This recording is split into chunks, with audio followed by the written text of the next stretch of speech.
Yep, the first 3 seconds of the video have this song. I can check that one off the list.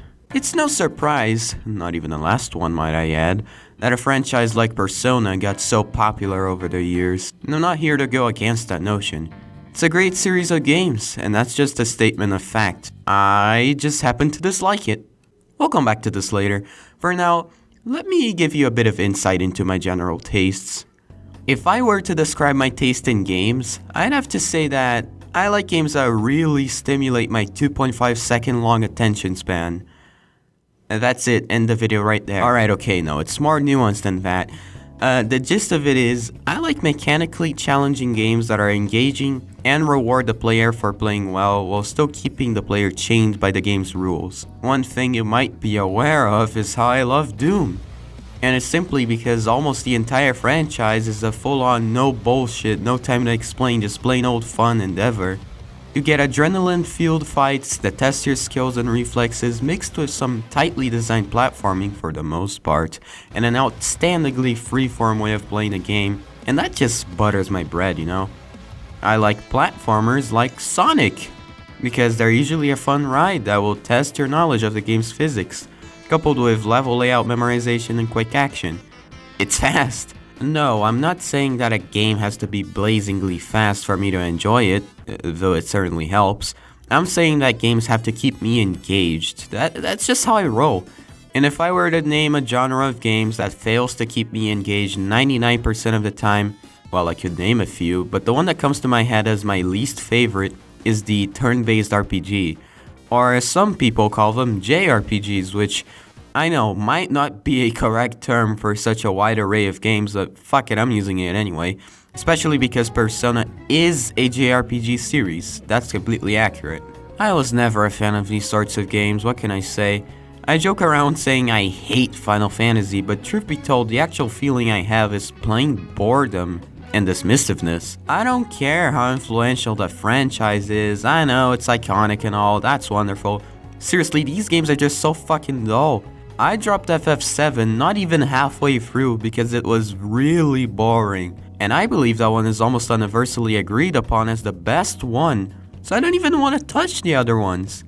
Except for some later installments, I know a few of those are action RPGs and that's a step up, so no need to tell me any of that crap. The only game that could be considered a JRPG that I actually really like, in fact it's one of my favorite games ever, is Undertale. That's a whole different topic and I'll leave that one for another day. And I guess, unfortunately for me, Persona is a JRPG franchise, alright? I'm not gonna hide anything from you here. I dropped Persona 5, did not finish it. I know, I'll try to explain why I did such a thing. Where do I even start? Let's start from the beginning, I guess.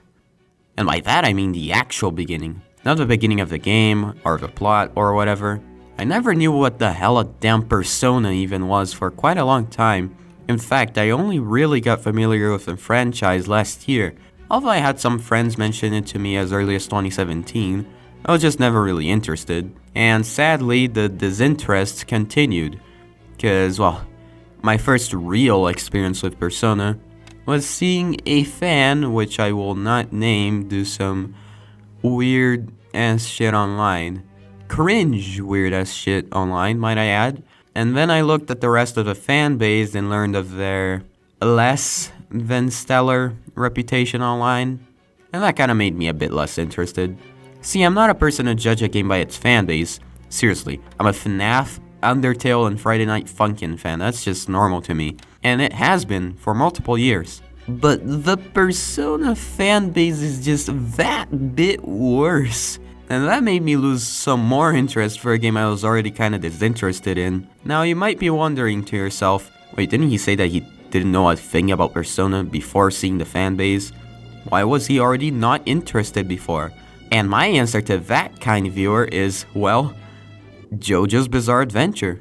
I'm dead serious, call it a bit of a dick move, but when I looked into it a tiny bit before the whole fanbase disaster, I just thought of Persona as a weird JoJo ripoff, cause from the outside looking in, Personas are very similar to Stans. And you know, there's some truth to that statement, you can clearly see the inspiration. Keyword being inspiration. Now I know it's just that, a mechanic that's inspired by JoJo. I was under the impression it was some sort of copy. And with that, I wouldn't really think about the game again and things would remain that way. Until my boyfriend started playing it. It's really interesting. I mean, it was somewhat out of character for him to give a chance to a game that we had shown zero interest in. But then it struck me like a lightning. He likes JRPGs. Oh boy.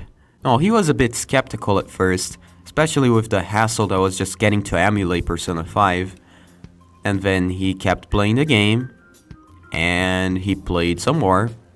He then finished the game, tried out New Game Plus, memorized every common voice line that gets repeated in the game, played Persona 4, replayed through Persona 5 again, played Persona 3, and he's been replaying Persona 5 again. It was shocking to see, and what made me somewhat confused is the fact that it wasn't even the first time I've seen this exact thing happen. I've got quite a few friends that went through a very similar process. It was like everyone who played a game from the Persona franchise, especially 5, became a huge fan no matter what their opinion was before playing the game. And the thing that's truly shocking to me is how that isn't even a weird impression I had or some sort of wrong correlation that my brain made up. It was for real! Go look it up, there's a lot of people that go through that same experience, it's really weird. Well, now look at where I am. Am I doing this because I'm a simp? Well, much respect, but that's exactly what it is. Mostly anyway. You never stopped asking me for it, so I eventually just gave in.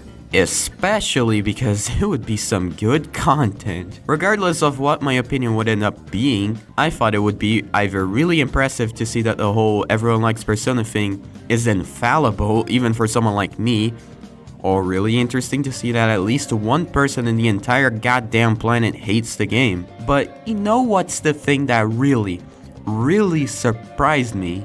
I didn't really fall into either category.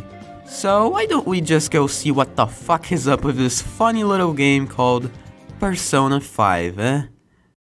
Right off the bat, the game's introduction and presentation is really hype-inducing. Even if lacking in gameplay, the game shows you a really well animated and cool opening that I couldn't watch properly because of some emulation issues, but trust me, I watched it by myself later. And when you start the game, you're thrown right into the action.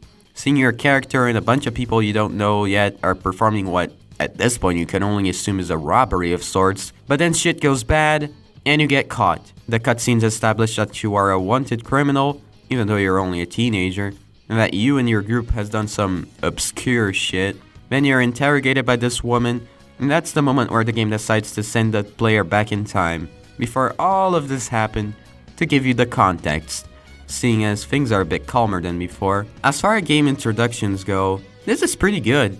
You know, I respect and enjoy what it was going for, but, well, if you ask me, I think it lacked some more gameplay, and parts of it were confusing. I don't really care about it being confusing because I'm pretty sure it all gets explained later, but honestly, my main issue is just how long it all takes. I'll come back to this point later, trust me. But this is supposed to be a prologue, and it lasts almost 20 minutes. You spend 20 minutes watching cutscenes and plot dump that, mind you, isn't actually useful for you at the moment because you have no context into what the fuck is happening. So the game is really only giving you info for later. And the one time you get to play the game, you just walk forward and press the X button when prompted. It's boring.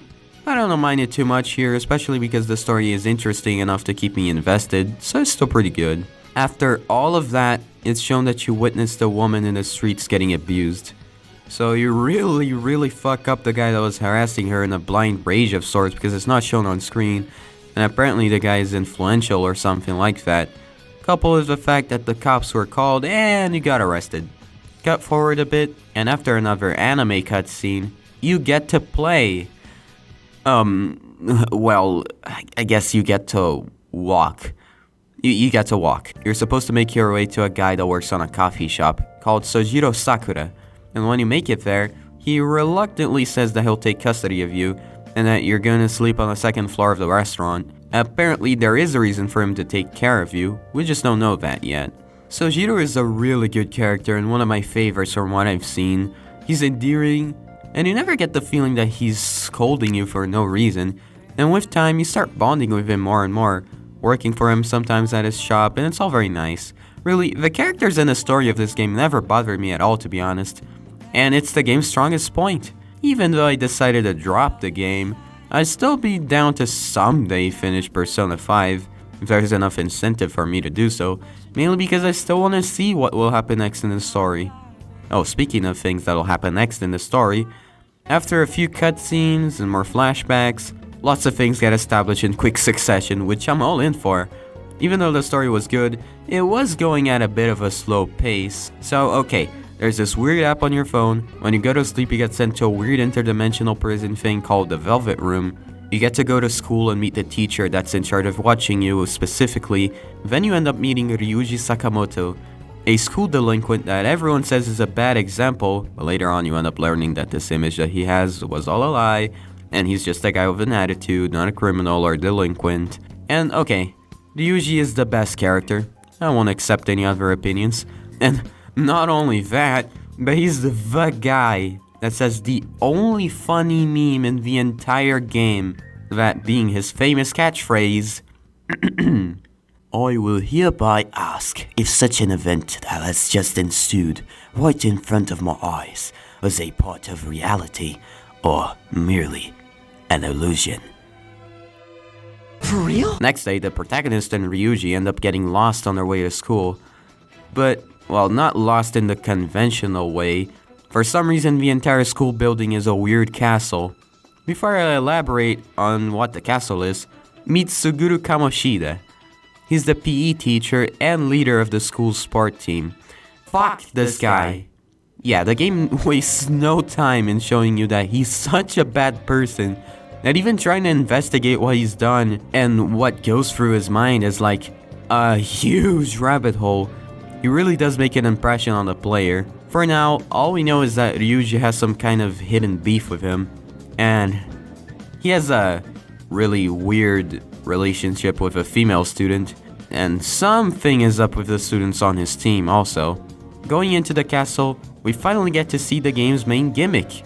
This app on your phone is able to bring you and everyone that's close to a palace. A palace would be a projection of someone's cognition of what they think reality is. It's their subconscious mind projected on a plane of existence. And in other words, it's a place where a projection of what the person thinks is right just happens. It's like jumping into someone's heart. With this, we start piecing together that Kamoshida is abusing his students, and he personally thinks of his school as a place that he has control over, and he's also a pedophile, and he also drove a girl to suicide, and that girl was the best friend of An, which is the teenager that he wants to fuck. Shit, that's a lot. And I actually like that aspect of the game. It's not afraid of being serious and tackling serious topics. Much respect. Oh, and also, I forgot to mention that all of the info on what a palace is and that sort of stuff was presented to us by another new character that'll tag along. A weird cat thing that used to be a human called Morgana. He lost most of his memories and wishes to go back to his human form, so he decides to help you so you can return the favor. He's also the tutorial character, seeing as he explains the mechanics to you. I actually like Morgana. He's not annoying as some people put it, just a guy that wishes to be taken seriously. I like him, even if the tutorials are long and boring. Okay, let's go on a quick tangent here before the most important part. Let's talk about the game's soundtrack. Now, don't get me wrong, all of the songs are bangers, but at least for this first section, I wanted more. I was getting kind of tired of listening to the same two ambient themes for looking around, and I know, even if the theme is really good, I'm sorry, I just couldn't take Last Surprise seriously just because of the internet.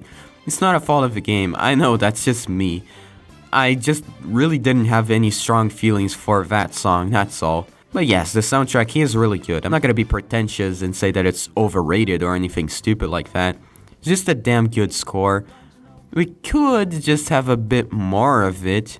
And the style, yes, it made me aware of the so-called Persona vibes, but it's not my favorite style or genre, which is perfectly fine. I enjoyed the OST, that's all I really have to say about that. Alright, now's the moment we've been waiting for. The introduction of the game's namesake, and what the game will focus from now on. The personas. Well, if you know JoJo, think of them like stands but with worse designs for the most part, and they have personalities of their own instead of just being your soul. The rest will come naturally to you. If you don't know JoJo, it's really complicated to explain, but I guarantee you'll at least have an idea of what they are after playing the game for a few hours.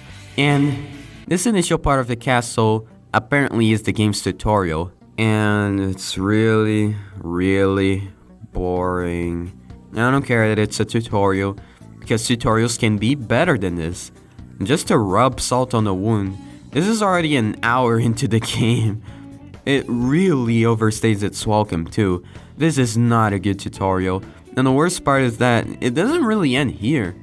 This is one of those games that make you think the tutorial is over, but in reality you could say that the first 4 hours or so of gameplay are all a huge tutorial. It's just hidden from you because of the story and the cutscenes that are happening. This brings me nicely to a thing I said earlier.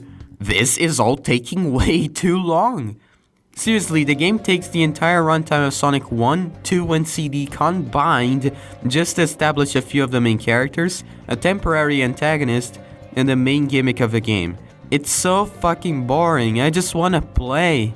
As I said, I was invested in the story, and that's true, but if the whole rest of the game takes so long to start, it's really boring after a while. I've heard quite a few excuses for why this game takes so long to teach you this stuff, and a main point was, oh, the game gets complex later, so it really wants to make sure you know what you're doing by then. This excuse only makes sense if you put this game in a vacuum and ignore that other complex games have had tutorials way better than this.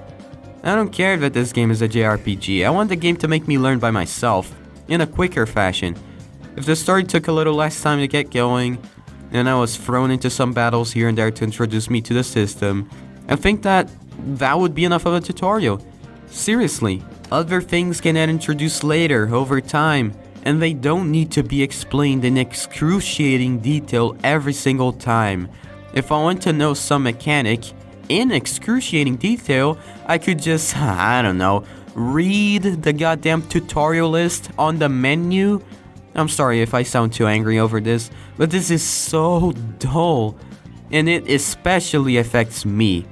I'm not gonna be a lunatic here and try to argue that shorter games are objectively better or something insane like that, but I prefer shorter games. I'd much rather invest up to 20 hours to finish the game once, and then spend some time doing it again, and getting better at the game and that sort of stuff, but this fucking game takes 90 hours to finish. It's fucking ridiculous. I have over 160 hours in Doom Eternal, and I can guarantee that I finished this game multiple times, on multiple difficulties, did all of the Steam achievements, finished all of the DLCs, I fucking completed Ultra Nightmare for God's sake, all of that done in the time it would take to play Persona 5 like, I don't know, twice, not even that. Again, this is a subjective point. I know a lot of people enjoy long games that they can get lost in. That's great. But to me, the only thing I end up losing in games like these is my interest. Okay, now that that's out of the way, I'll finally spill the beans. I dropped this game before even calling out Kamoshida and stealing his treasure. Yes. For real? Yeah, I only got to like the huge tower on his castle, and I was too lazy to fight the mini-boss guarding one of the gates. I really couldn't be bothered, I'm sorry. I know this game is probably really good, but it's just not for me. I can tell the difference between a bad game and a good game that I don't like. I think a really good way to put this feeling into words is a quote from YouTuber Under the Mayo, really great guy by the way, on his Sekiro video. Here's the thing. If you simply don't like the way a game feels, and you honestly haven't enjoyed or felt good about a single moment for hours, you just gotta let it go and say this isn't for me. And that's okay. You don't have to like everything, even things that are great. This really is just what I feel about the game. It's a game of a genre I hate, with a length I don't really enjoy, slow pacing that makes me bored, and the game doesn't really help itself either by treating me like an idiot for 10 out of the 90 hours of the playthrough. It's not for me. Here's another good quote from Mayo that really encapsulates what I think. Or a pizza with toppings that taste awful to me, but other people like it. It's just a different kind of pizza. A pizza with ingredients that I don't personally like is different than a pizza covered in feces. Oh, and okay, now on the topic of ingredients, there are a few parts of the game I can argue are actually bad, but take what I say with a grain of salt, please. Just keep in mind, I'm biased here. I hate JRPGs. And to see one that managed to at least interest me a bit, it just makes me want it to be better, you know? I'll start with my main points. The stealth system is probably the most interesting part of the game, hands down. I simply don't care for the battle system, although I will compliment it for not being too dull. I just think this battle system suffers from what I hate about every other JRPG, just less so because it's more polished. And the things I hate are excessive use of RNG, although in Persona's case it isn't as bad, but still, a lack of mechanical action, and lastly, bullshit insta-kill moves. Oh boy. Again, this game has all of these problems, but they're way more manageable to the point where you could argue some of these points aren't actually problems, to which I guess I can reluctantly agree, just because I know I'm not knowledgeable about all of this. So yes, Persona as a traditional JRPG is indeed the most polished one I've ever seen. It's all true. But from the perspective of an outsider, this point really feels overblown. I feel Persona has a lot of places where the combat can be improved, and it wasn't really that mind-blowingly good as people put it. It simply just is better by comparison. I mean, in my opinion, every other traditional RPG, like Final Fantasy for example, is fucking dog shit, so compared to those, this game seems like the second coming of Christ, while in reality, it's just a really solid game. Going back to the stealth system, again, as I said, it's the most interesting part of the game to me. That's just in comparison. This time it's in comparison to the other gameplay style. I don't like the combat, so the stealth is what got me interested. But it's so basic. I'd love to see a Persona game with actual stealth mechanics, because this game's stealth boils down to be out of the enemy's line of sight, hide literally anywhere you can to become fucking invisible in a split second, no matter how close to the enemies you are, might I add, and backstab them when they're close to initiate battles with an advantage. That's all she wrote. It's really, really basic. And don't even get me started on the platforming, because let's be honest, it isn't platforming. There's no way to fail. You get close to a ledge and you're incapable of falling, then you press X and you automatically make the perfect leap to the other platform. It's fucking stupid. This game, to someone that dislikes JRPGs, just felt like an overly long walking simulator where sometimes you have to press buttons, and then when I think the gameplay is gonna get interesting, it's actually just a JRPG battle, which is the style of gameplay I dislike. It's not a fun cycle, and I didn't enjoy myself. In conclusion, Persona 5 is a great game of a series of games that have a pretty sizable cult following, but it's not for me.